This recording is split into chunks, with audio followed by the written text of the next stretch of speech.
대한민국 화이팅! 할렐루야!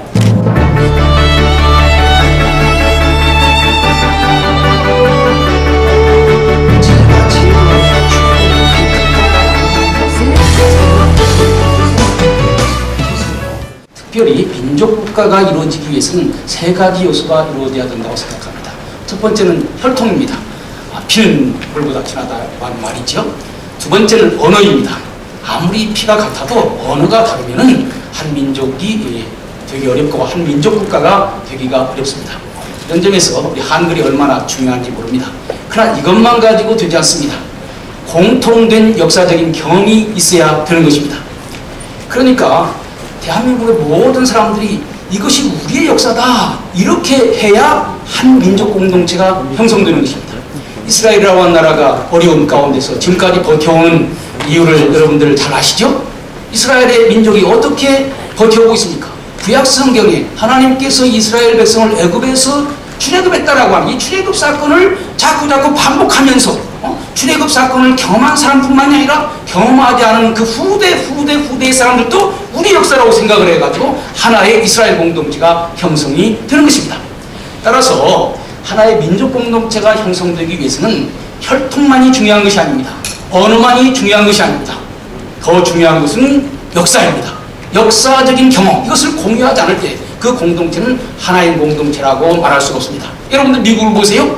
미국은 혈통 공동체가 아닙니다. 언어 공동체도 아닙니다. 그런데 미국에 오는 많은 사람들은 이민 온 사람들마저도 어떻게 미국이 건국되었는가, 미국의 근본적 신이 뭔가 하는 것을 배웁니다. 그걸 통해서 사실 언어도 다르고 혈통도 다르지만 아메리카라고 하는 유나이티드 스테이트 오브 아메리카라고 하는 하나의 국가를 이루어가고 있는 것입니다.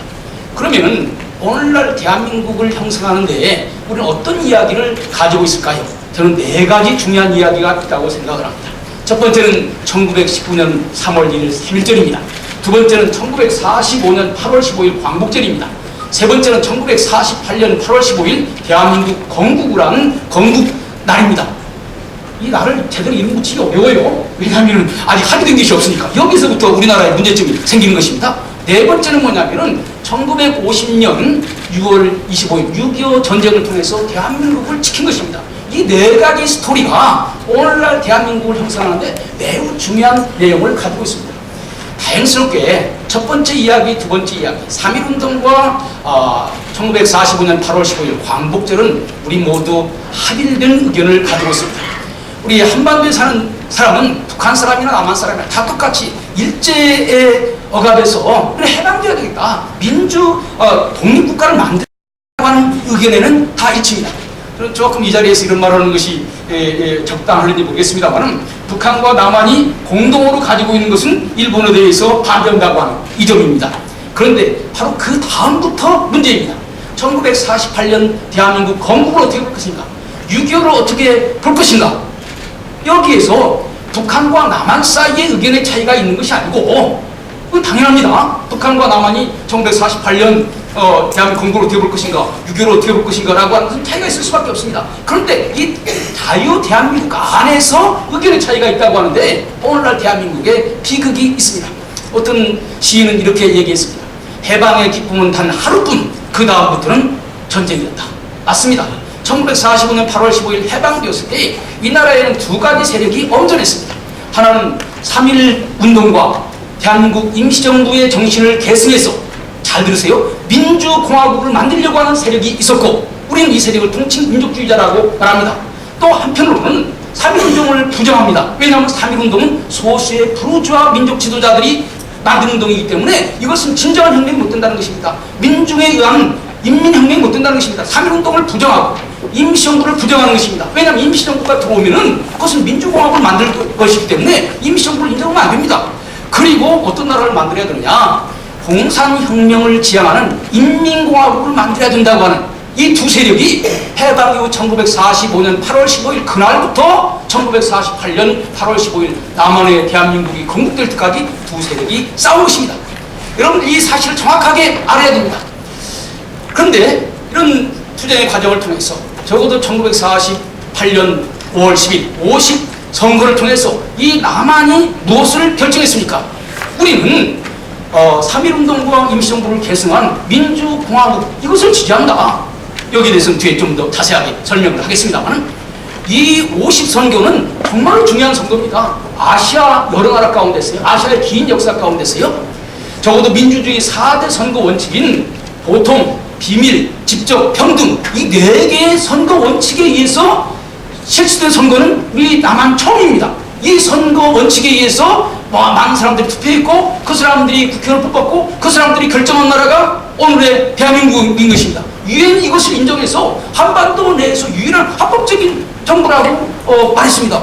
여러분들 1948년 8월 15일이 1948년이 어떤 때입니까? 경제적으로는요, 세계에서 최고 강한 나라입니다. 그런데 정치 수준에 있어서는 유엔이 인정한 세계적인 스탠다드에 맞다고 해가지고 합법적인 정부로 인정했습니다. 이만하면 자랑스러운 나라 아니겠습니까? 여러분 어떻게 생각합니까?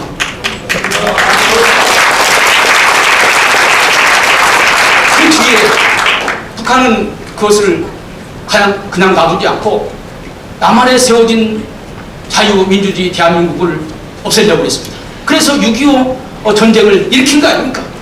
그런데 흥미로운 것은 6.25 전쟁 끝에 어떤 결과가 왔습니까? 남한 사람들은 이미 대한민국을 선택을 했으니까 대한민국을 수호하는 것은 좋아요. 그런데 북한의 소위 인민공화국 안에서 살았던 사람들이 북한 땅 살기 싫다고 해가지고 수백만의 사람들이 월남했습니다.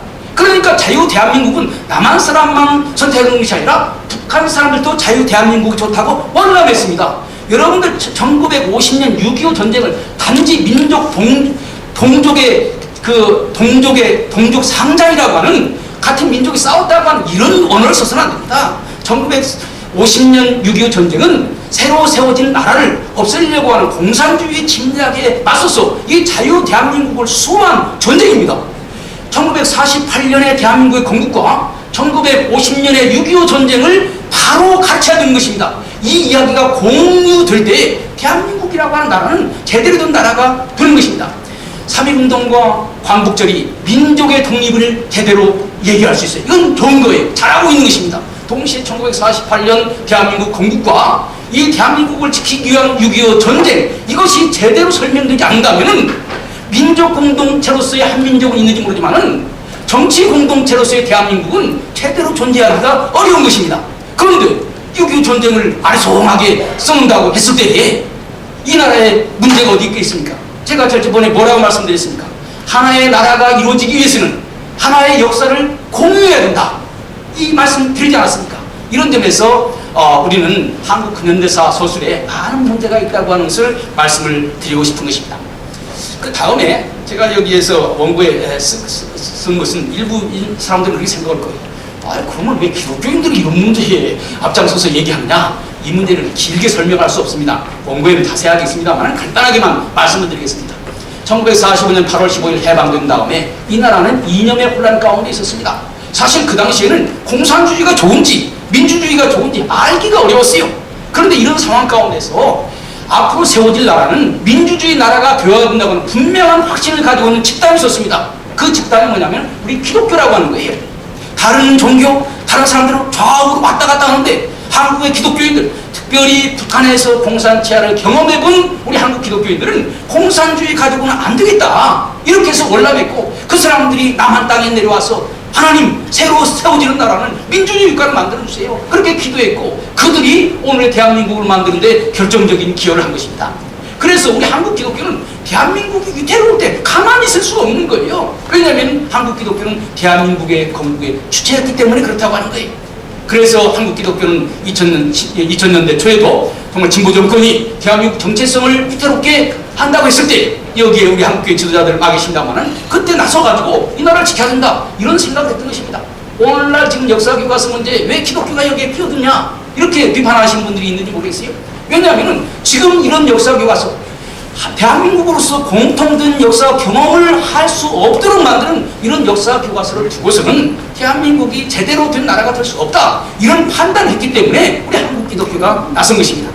그 다음에 오늘 저는 그러면 대한민국 역사가 제대로 서술되었는가, 자세한 얘기는 어렵습니다. 그래서 긴 얘기 하려면은 시간이 많이 가기 때문에 저는 오늘 여기에서 그 대한민국 건국 과정 1945년에서 1948년 이 사이가 제일 중요하다고 생각합니다. 첫 단추 아닙니까? 첫 단추를 제대로 끼워야 그 다음 단추가 이루어지는 거 아닙니까?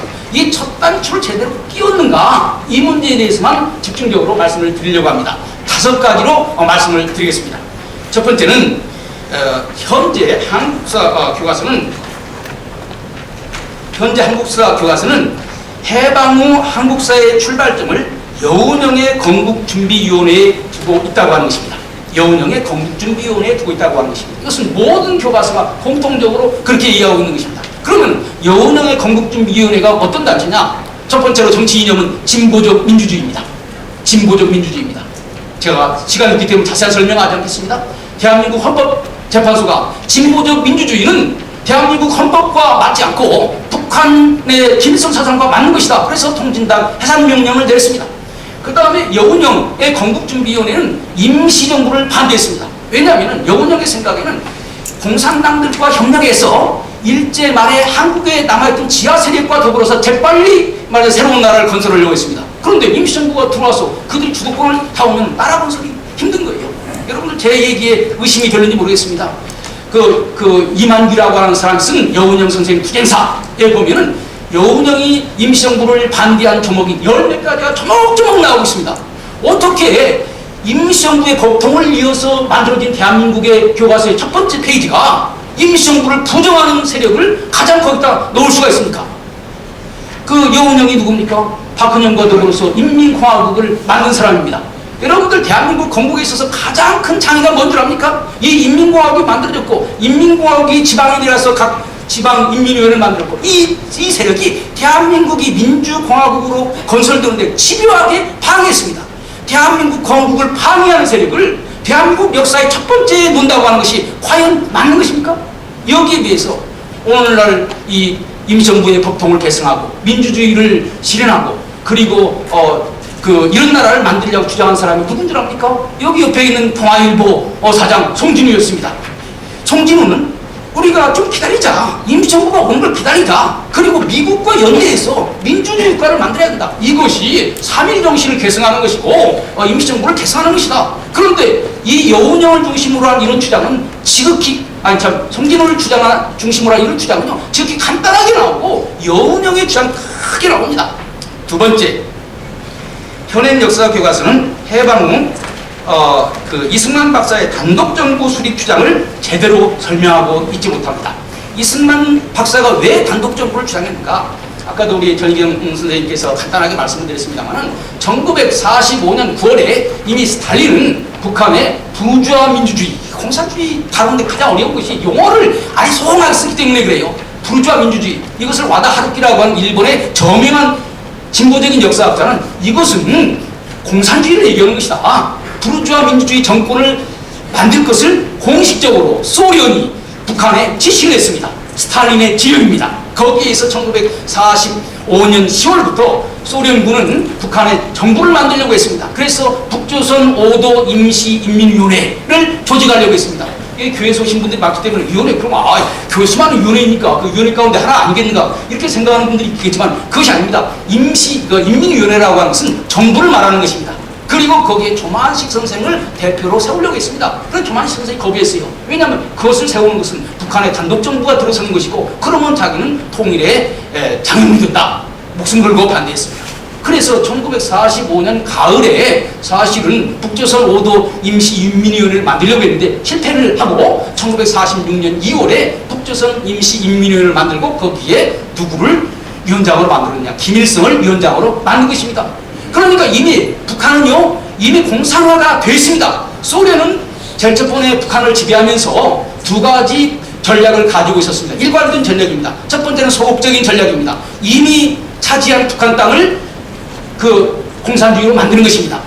또 하나는 적극적인 전략입니다. 가능하다면 남한까지도 공산화하려고 하는 분명한 전략을 가지고 있었습니다. 이런 전략을 가장 먼저 알아차린 사람이 누굽니까? 이승만 박사입니다. 그래서 북한에 이미 공고한 공산 세력이 들어와 있기 때문에 남한만이라도 먼저 민주정부를 세워서 공산주의에 대항하고 그래서 민주정부를 근거로 해서 자유민주주의를 근거로 해서 그 다음에 우리가 통일해야 된다.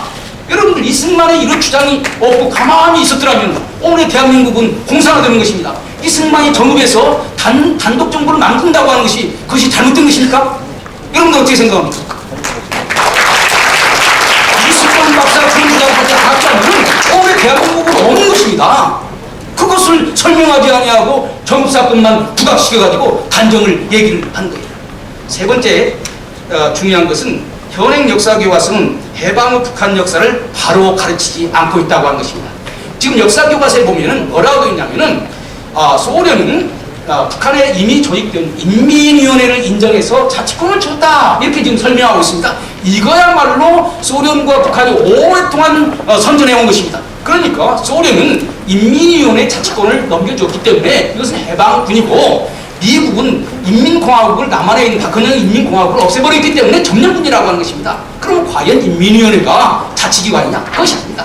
1935년 소위 제7차 코민테르 국제공산당 조직에서 앞으로 전쟁이 끝나면 어떤 나라를 만들 것인가라고 하는 지침이 있습니다. 거기에 하면 결정권에는 인민정선을 만들고, 그 다음엔 거기에서 인민대표를 뽑아가지고, 그 다음에 인민위원회를 조직을 하고, 그 다음에는 거기에서 인민공화국을 만들라고 하는 것입니다. 이게 국제공산당의 지령입니다. 그러니까 해방되자마자 공산당들 빨리 인민위원회를 만들려고 하는 것입니다. 그런데 실질적으로 그렇게 되지 않습니다. 북한에서 제일 먼저 강력하게 만들어진 것은 조만식 선생의 건국준비위원회입니다. 인민위원회가 아니고 건국준비위원회입니다. 근데 소련이 와가지고 조만식 선생의 건국준비위원회를 강제로 해산시키고 자기들 맘대로 인민위원회를 만든 것입니다.